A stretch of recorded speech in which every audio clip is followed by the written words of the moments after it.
दोस्तों नमस्कार, आप देख रहे हैं बिंदास हरियाणा न्यूज। आज भाद्रपद कृष्ण पक्ष की अमावस्या तिथि और दिन शनिवार है। वहीं अंग्रेजी तारीख 23 अगस्त सन 2025 है। आगे बढ़ने से पहले आइए कि नजर डालते हैं आज की बड़ी सुर्खियों पर। मनीषा की मौत पर विधानसभा में हुआ हंगामा, सीएम नायब सैनी व भूपेंद्र हुड्डा हुए आमने सामने। छोटी सी बात पर छात्र ने पंच मारकर सरकारी स्कूल के टीचर का फोड़ा सिर। पिता से रूठकर घर से भागी लड़की से हुआ गैंगरेप। हरियाणा में बढ़ेगी MBBS की सीटें। केवल 9 महीने में इंस्टाग्राम पर हुआ लव, फिर मैरिज व अब किया मर्डर। राव इंद्रजीत ने राव नरबीर को दिया बड़ा झटका। सरकारी स्कूल के टीचर ने बच्चे का नाम काटा तो टीचर के बेटे की करी जमकर धुनाई। सरकारी स्कूल के हेडमास्टर पर लगे 10 लड़कियों से छेड़छाड़ के आरोप। हरियाणा में शादी के 25 साल बाद पत्नी ने पति पर करवाई रेप की FIR दर्ज। कांग्रेस MLA विनेश फोगाट को SHO ने दिया दो टूक जवाब। फिल्म अभिनेता गोविंदा की पत्नी ने लगाए दूसरी महिलाओं से संबंध होने के आरोप, तलाक की दी अर्जी। 10,270 पदों पर निकली सरकारी भर्तियां। इनकम टैक्स एक्ट 2025 को राष्ट्रपति से मिली मंजूरी। सोने व चांदी के दामों में आज फिर हुई बढ़ोतरी। बताएंगे आज से अगले 3 दिन तक हरियाणा में कहां कहां होगी बारिश। मैं हूं आपका अपना दोस्त अजय लोहान नारनौंदिया और अब खबरें विस्तार से। हरियाणा विधानसभा के मानसून सत्र के पहले दिन भिवानी की लेडी टीचर मनीषा की मौत को लेकर जमकर हंगामा हुआ। कांग्रेस ने मनीषा की मौत और लॉ एंड ऑर्डर को लेकर काम रोको प्रस्ताव दिया था। इस प्रस्ताव पर चर्चा की मांग करते हुए कांग्रेस विधायकों ने सदन में हंगामा शुरू कर दिया। वह बेटी बचाओ बेटी पढ़ाओ के पोस्टर लेकर वेल में आ गए और कार्यवाही नहीं चलने दी। इस हंगामे के बीच विधानसभा स्पीकर हरविंदर कल्याण को 4 घंटे में 6 बार सदन की कार्यवाही स्थगित करनी पड़ी। अंत में यह प्रस्ताव मंजूर कर लिया गया। इस पर 26 अगस्त को चर्चा होगी। कांग्रेस ने मनीषा की मौत को लेकर लॉ एंड ऑर्डर की स्थिति को लेकर हंगामा शुरू कर दिया। इस पर सीएम सैनी ने कहा कि कानून व्यवस्था का जो मुद्दा उठाया है उस पर हम चर्चा के लिए तैयार हैं। पुलिस ने भिवानी की बेटी के मामले में कार्रवाई की है। कानून व्यवस्था की स्थिति इनके यानी कि कांग्रेस समय में कैसी थी, FIR तक दर्ज नहीं होती थी। विपक्ष इस मामले में राजनीति न करे।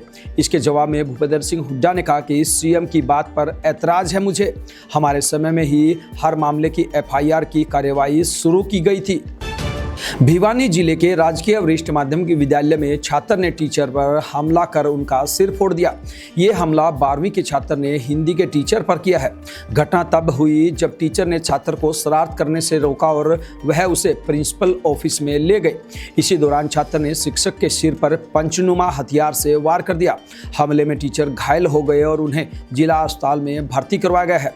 फिलहाल उनका इलाज चल रहा है। मामले की सूचना मिलते ही पुलिस मौके पर पहुंची और जांच शुरू कर दी। टीचर के साथ मारपिटाई की ये सूचना जैसे ही हरियाणा के कर्मचारियों तक पहुंची तो पूरे हरियाणा में आक्रोश का माहौल देखने को मिल रहा है। सभी यूनियनें मांग कर रही है कि जल्द से जल्द उक्त आरोपी के खिलाफ सख्त से सख्त कानूनी कार्रवाई की जाए। सिरसा की गैंगरेप पीड़िता लड़की बरामद हो चुकी है। 2 आरोपी गिरफ्तार भी हो चुके हैं, जिनमें एक छात्र और दूसरा फाइनेंसर है। कैसे एक छोटी सी गलती से दोनों युवकों के चंगुल में लड़की फंसी और कैसे 3 दिन उसकी जिंदगी के सबसे बुरे साबित हुए। पुलिस की पूछताछ में पीड़िता ने कई चौंकाने वाले खुलासे किए हैं। पुलिस के मुताबिक लड़की को उसके पिता ने किसी बात पर डांट दिया था। इससे नाराज होकर वह घर से चली गई।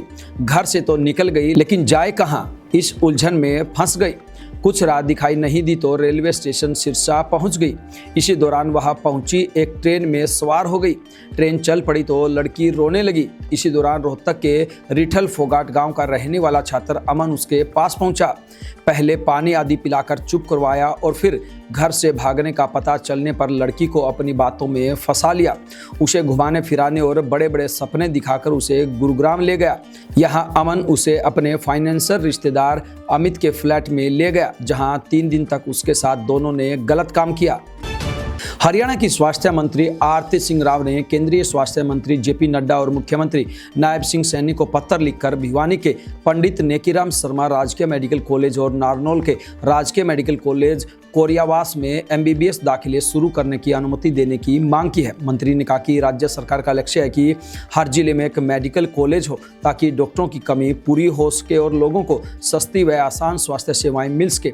उन्होंने बताया कि राज्य में 6 नए सरकारी मेडिकल कॉलेज बनाए जा रहे हैं। जिनमें से भिवानी और नारनौल के कॉलेज का निर्माण कार्य पूरा हो चुका है। भिवानी कॉलेज को केंद्र सरकार की योजना के पहले चरण के तहत बनाया गया है, जबकि नारनौल कॉलेज को राज्य सरकार ने अपने खर्च से तैयार किया है। आइए बात करते हैं इंस्टाग्राम से शुरू हुआ लव कैसे मर्डर में तब्दील हो गए। जी हाँ, गांव नाहरपुर कासन में किराए पर रह रही 34 साल की महिला निशा की गला दबाकर हत्या कर दी गई। पुलिस ने शक के आधार पर उसके पति राजेंद्र को गिरफ्तार किया है। दोनों की दोस्ती इंस्टाग्राम पर हुई थी और 2024 में लव मैरिज की थी। जानकारी के मुताबिक गुरुवार को झगड़े के दौरान आरोपी ने निशा को बेलन से मारा और फिर चुन्नी से गला दबाकर जान ले ली। हत्या के बाद आरोपी घर बंद कर ड्यूटी पर चला गया और बाद में मकान मालिक को घटना की जानकारी दी। फिलहाल पुलिस ने आरोपी को गिरफ्तार कर लिया और मृतका के परिजनों को सूचित कर दिया गया है। गुरुग्राम के मानेसर में नगर निगम को लेकर भाजपा में जबरदस्त खींचतान शुरू हो गई है। गुरुग्राम से सांसद व केंद्रीय राज्य मंत्री राव इंद्रजीत ने निर्दलीय मेयर डॉक्टर इंद्रजीत के कार्यालय का उद्घाटन किया। इसी साल हुए मेयर चुनाव में डॉक्टर इंद्रजीत ने मानेसर से भाजपा उम्मीदवार सुंदरलाल यादव को हराया था। राव इंद्रजीत का आना इसलिए अहम है क्योंकि मेयर और प्रदेश की भाजपा सरकार में मंत्री राव नरबीर का 36 का आंकड़ा है। मेयर चुनाव में डॉक्टर इंद्रजीत ने जिस सुंदरलाल यादव को हराया वह मंत्री राव नरबीर के करीबी थे। हाल ही में समर्थक उम्मीदवार का मेयर पद गंवा चुके राव नरबीर ने एडी चोटी का जोर लगाते हुए सीनियर डिप्टी मेयर और डिप्टी मेयर अपने समर्थक पार्षदों को बना लिया था। हालांकि इसके लिए हुई वोटिंग का मेयर ने बायकॉट कर दिया था। राव इंद्रजीत ने कहा कि जल्द ही निर्दलीय मेयर को भी भाजपा में शामिल करवा दिया जाएगा। इसके लिए उच्च स्तर पर मेरी बातचीत चल रही है। आइए बात करते हैं टीचर से रंजिश के चलते बेटे की करी पिटाई की। जी हाँ, यमुनानगर में रंजिश के चलते सरकारी स्कूल के टीचर के बेटे पर जानलेवा हमला हुआ। ट्यूशन से लौट रहे छात्र अनादित्य पंजेटा पर 6 युवकों ने चाकू, डंडे और पंच से हमला कर दिया। आरोप है कि हमलावरों ने उसका गला घोटने की भी कोशिश की। बेहोश होने पर आरोपी जान से मारने की धमकी देकर फरार हो गए। पुलिस ने 4 नामजद युवकों समेत 6 पर केस दर्ज कर लिया है। पिता का कहना है कि स्कूल में झगड़ा करने पर आरोपियों का नाम काटा गया था, जिससे वे रंजिश पाले हुए थे। घायल छात्र को अस्पताल से छुट्टी मिल गई है। आइए बात करते हैं शर्मसार कर देने वाली एक खबर की। जी हाँ, हरियाणा के करनाल जिले के एक सरकारी स्कूल में छात्राओं के साथ छेड़छाड़ करने का मामला सामने आया है। यहाँ हेडमास्टर ने ही लड़कियों के साथ आते जाते मौका लगते ही बैड टच किया, उनके निजी अंगों को बदनीति से छुआ, जिससे छात्राएं परेशान रहने लगी। मामले का पता लगने पर परिजनों ने इसकी शिकायत पुलिस प्रशासन व स्कूल में की। मामले की गंभीरता को देखते हुए छात्राओं की CWC के सामने काउंसलिंग करवाई गई। वहीं पुलिस ने आरोपी हेडमास्टर के खिलाफ पोक्सो SC/ST एक्ट के तहत केस दर्ज कर उसे गिरफ्तार कर लिया है। खुलासा तब हुआ जब प्राइमरी स्कूल की लड़कियों ने काउंसलिंग के दौरान CWC टीम के सामने पूरी बात बताई। मामला सामने आते ही पुलिस ने हेडमास्टर को हिरासत में लेकर पोक्सो एक्ट और SC/ST एक्ट में केस दर्ज कर जांच शुरू कर दी। वहीं DSP गोरखपाल राणा ने कहा कि आरोपी ने लड़कियों से छेड़छाड़ करने की सभी हदें पार कर दी हैं। ये हदें ऐसी है कि बताया भी नहीं जा सकता। आइए बात करते हैं एक ऐसी खबर की जिसको सुनकर शायद आपको विश्वास ही ना हो। जी हाँ, फतेहाबाद जिले में एक महिला की शिकायत पर शादी के 25 साल बाद उसने अपने पति के खिलाफ रेप का केस दर्ज करवा दिया है। महिला का आरोप है कि साल 2000 में जब वह अकेली थी, आरोपी ने जबरदस्ती संबंध बनाए और बाद में शादी का झूठा दिखावा किया। दोनों की एक बेटी भी है जिसकी उम्र अब 20 साल से अधिक है, लेकिन पति बेटी को अपनी संतान मानने से इनकार करता है। महिला ने बेटी का DNA टेस्ट करवाने की मांग की है। महिला ने बताया कि शादी के 6 साल बाद उसे पता चला कि पति पहले से ही शादीशुदा था। पत्नी के निधन के बाद भी उसने उसे और उसकी बेटी को घर से निकाल दिया। फतेहाबाद महिला पुलिस थाना में केस दर्ज कर लिया गया है। हालांकि पुलिस ने महिला विरुद्ध अपराध का हवाला देकर मामले की ज़्यादा जानकारी देने से इनकार कर दिया है। जुलाना से कांग्रेस विधायक व रेसलर विनेश फोगाट और जुलाना थाना प्रभारी रविंदर धनखड़ के बीच का विवाद तूल पकड़ता जा रहा है। विधायक का आरोप है कि पब्लिक मीटिंग में आए एक मिसिंग केस में जब SHO को कॉल की तो उसने तू तड़ाक से बात की।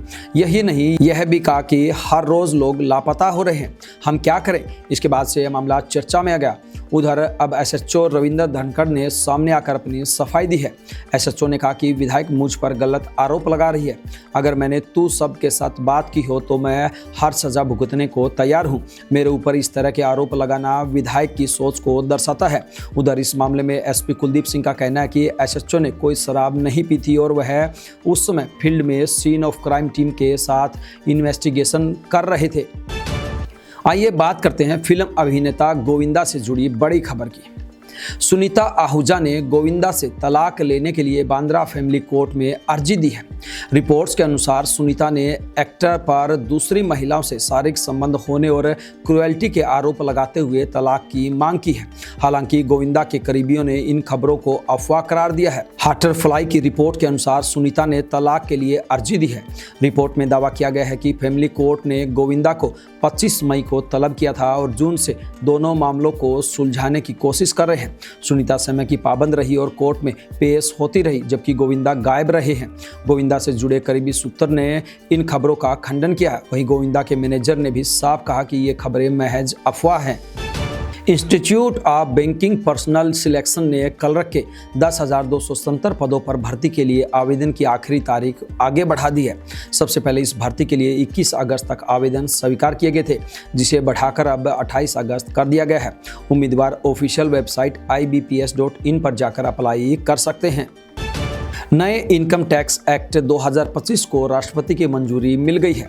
21 अगस्त को केंद्र सरकार ने नए रूल्स नोटिफाई कर दिए हैं। 1 अप्रैल 2026 से यह 1961 के पुराने कानून की जगह लेगा। सरकार टैक्स कानून को आसान बनाने के लिए नया इनकम टैक्स बिल लेकर आई है। इससे टैक्स रेट में कोई बदलाव नहीं होगा। इससे पहले 13 फरवरी को वित्त मंत्री निर्मला सीतारमण ने 13 फरवरी 2025 को लोकसभा में इनकम टैक्स बिल पेश किया था। इसमें टैक्स पेयर्स की सुविधा के लिए इनकम टैक्स एक्ट के शब्दों की संख्या को लगभग 50% घटाकर करीब 5 लाख से 2.5 लाख किया गया है।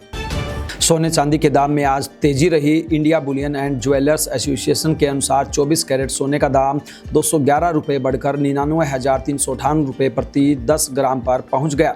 कल सोना 98,147 पर था। वहीं 8 अगस्त को गोल्ड ने 1,01,406 का ऑल टाइम हाई बनाया था। चांदी की कीमत आज 1,216 रुपये बढ़कर 1,13,906 रुपये प्रति किलो हो गई है। कल इसका भाव 1,12,690 रुपये पर था। 23 जुलाई को चांदी ने 1,15,850 रुपये का ऑल टाइम हाई बनाया था। आइए बात करते हैं मौसम से जुड़ी बड़ी खबर की। हरियाणा में आज से लगातार 4 दिन तक बारिश होने के आसार है। गुरुग्राम और जींद में तेज बरसात हुई, जबकि देर शाम तक सोनीपत में घने बादल छाए रहेंगे। मौसम विभाग ने रात 10:30 बजे तक के लिए 5 जिलों में गरज चमक के साथ बारिश की संभावना जताई है। इन जिलों में करनाल, कुरुक्षेत्र, यमुनानगर, अंबाला और पंचकुला शामिल है। वहीं नूंह में आज हल्की बारिश हुई है, जबकि गुरुग्राम में तेज बारिश से जगह जगह जल भराव हो गया। वहीं कुरुक्षेत्र में मारकंडा नदी में सुबह 4 बजे 40 फुट की दरार पड़ गई थी। इस तटबंध को अभी तक ठीक नहीं किया जा सका है। फिलहाल टेम्परेरी इंतजाम कर इसे पक्के तौर पर बंद करने की कोशिश की जा रही है। वहीं जींद में तैराकी सिखाने वाले कोच कर्ण सिंह का शव तीसरे दिन हिसार की सीमा के पास मिल गया है। कर्ण हासी ब्रांच नहर में नहाने गया था, वहां एकदम तेज बहाव में बह गया। उसे ढूंढने के लिए स्टेट डिजास्टर रेस्क्यू फोर्स की टीम बुलाई गई थी। ये थी बिंदास हरियाणा पर बड़ी खबरें। अब दीजिए आपके अपने साथी अजय लोहान नारोंदिया को इजाजत। नमस्कार।